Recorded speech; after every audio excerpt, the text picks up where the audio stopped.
Did you hear that sound of the shutter? I'm not a content creator. I am a photographer, and there is a difference.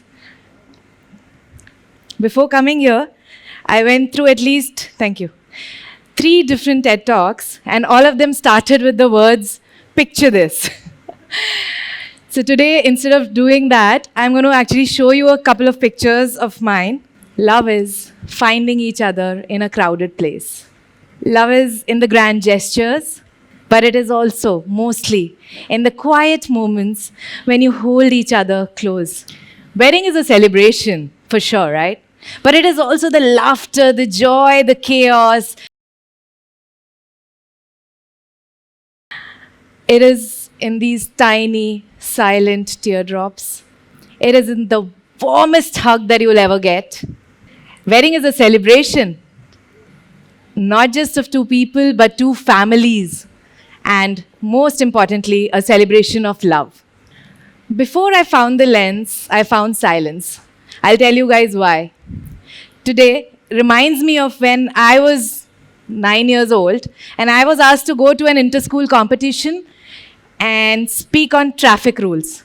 I think I have a picture of me back then, if you can see. I don't think I've dressed up this much in my life ever after this. So I went to the inter-school competition, it was talking about traffic rules. I reached the zebra crossing and I forgot to cross. I'd written down the previous night furiously, all a long essay about this. And when I went on stage, I froze. My hands and feet got cold and I really could not remember. It was a blank sheet of paper. We, of course, lost that inter-school competition. But that was a turning point in my life because I decided that this is where I have to change. I have to make a change in my life. And I learned that writing and speaking are 2 completely different skills. And I have to be good at both to thrive in this world where communication matters a lot. So how did I learn how to communicate? I started by speaking through my photographs. I'll take you back a little bit more. I'm Ankita Asthana, by now you know. I'm a wedding photographer and started this company, OG Wedding Nama.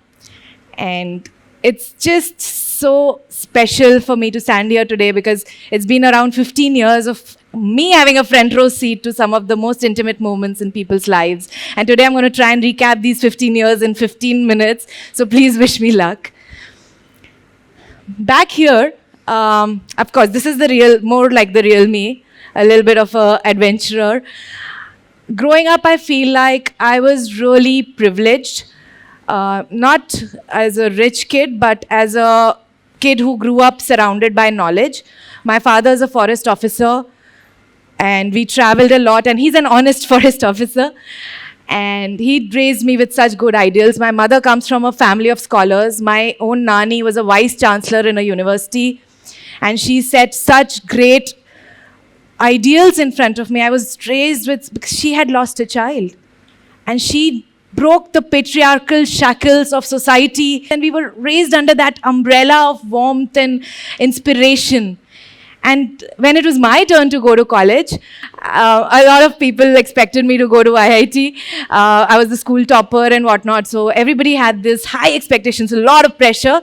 And I did buckle under that pressure. I did not crack IIT. But I managed to crack NIT Nagpur, and it is a great college, beautiful campus, and I did architecture there. So back in NIT, I bought this little Coolpix camera. I also found the love of my life at NIT Nagpur, and I went with him to buy this camera. And that kind of shaped the way my life is today.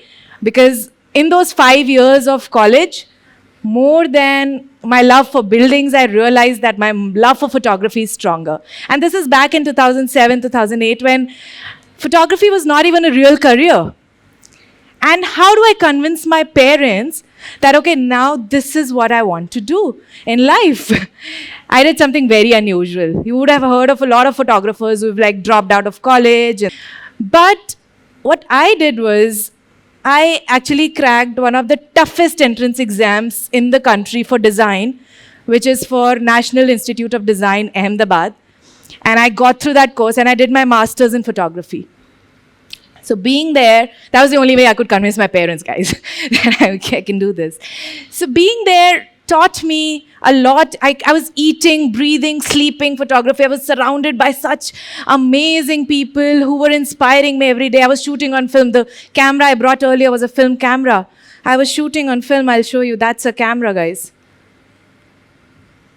That whole contraption, it's a camera. It's a large format film camera. And I was inspired. I was inspired by what I could do with my photographs. I made photography my language, and I had made friends all over the world. I had a friend in Brazil, in Germany. I did not speak their language, but we shared the common language of photography. At this point, I'll tell you another story. This is an image that I made when I was just walking around with that little point and shoot camera that I had, and I met a group of little kids who were running around, playing, and this little girl, she was just crying. And I wanted to make her stop. I didn't know how to do that, so I just went close to her and I took a picture. And then I showed her that photo at the back of my camera, and she started smiling. And I realized I can literally speak through my photographs. So before this, I was doing a lot of wildlife and nature and shooting bugs and insects and stuff. But this inspired me to take photos of people and their emotions. And I think that is what led me to what I do today, which is wedding photography. Wedding photography is so deeply emotional, it's so personal, and I love showing people my pictures and getting reactions of it from them.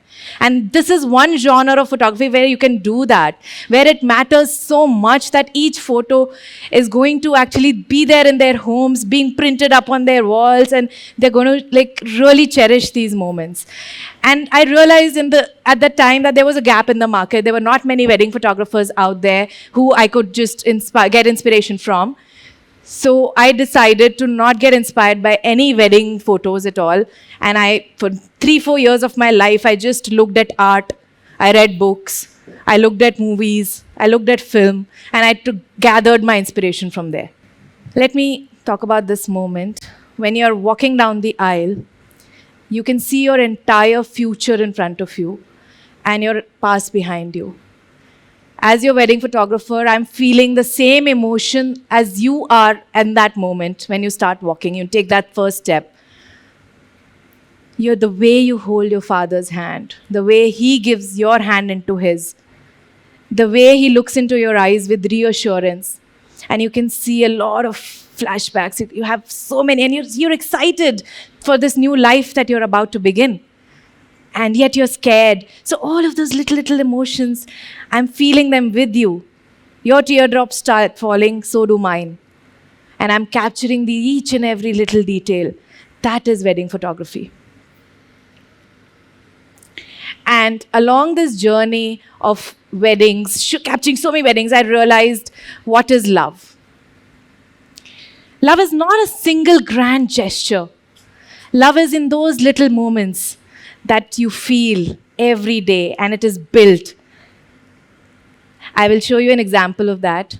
There's no way that I could have directed this picture from models. We were in this grand landscape of Ladakh. Nobody had shot there before. And we were surrounded by this beautiful landscape of mountains and the lake. And I just asked these two people to just go under the stole, and I went there with them and just asked them to forget about everything around them and just feel. And that minute, that expression that I got, I cannot get it from models. So that is what love is, how you feel.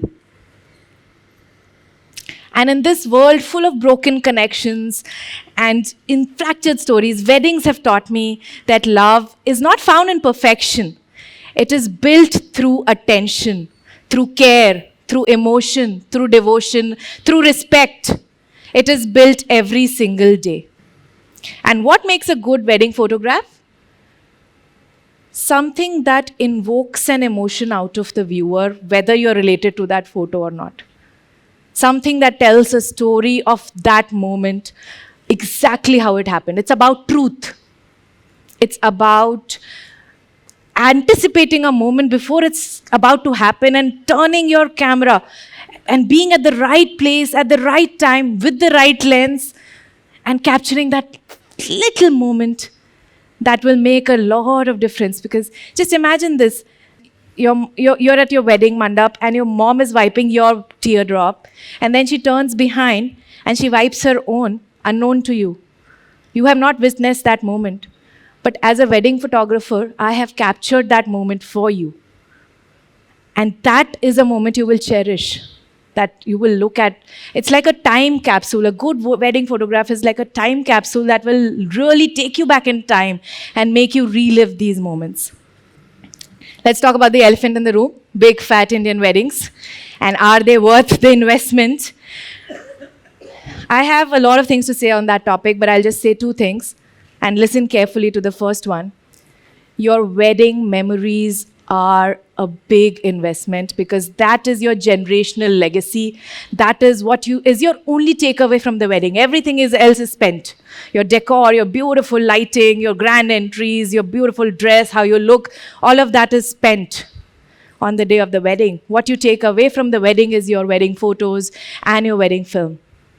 And that is what it is. And second thing about this is, how do you make these memories special?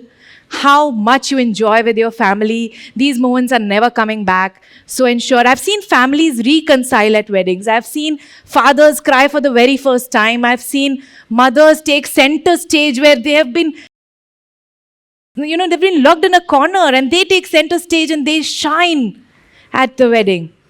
I've seen siblings stand up for each other. I've seen pets being included at weddings.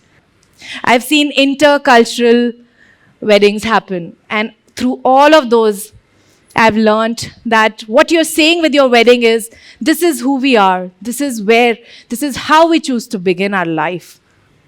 Back when I started Wedding Nama, I was still that shy girl who loved staying behind the scenes, behind the camera, capturing moments, just taking pictures.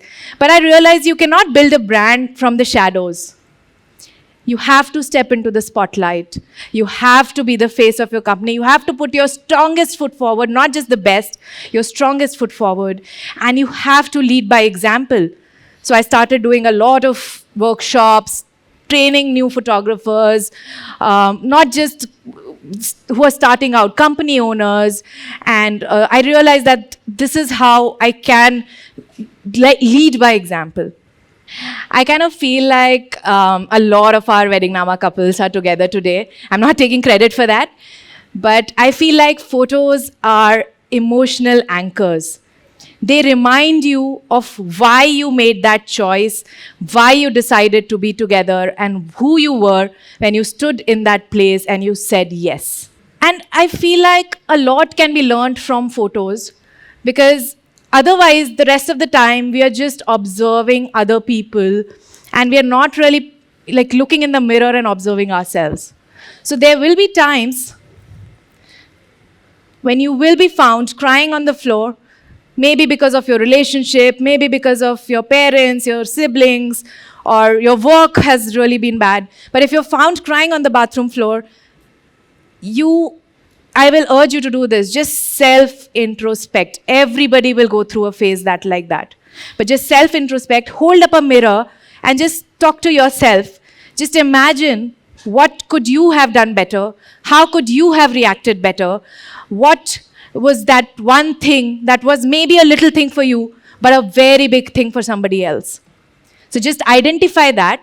And if you take little baby steps, I feel like you can achieve a lot. I want you all to please close your eyes for a second. We today live in a world where more than 5.3 billion photos are being shot every single day. Can you imagine? Can you think of one photo that is special for you? Can you picture it?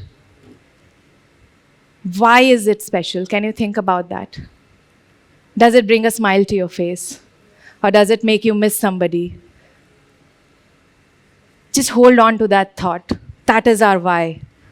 I will show you a picture that's really close. You can open your eyes now. To my heart, it is a picture of the three of us. We just recently had a baby. Now he's 3. He's heading to his school for the first day of school this week.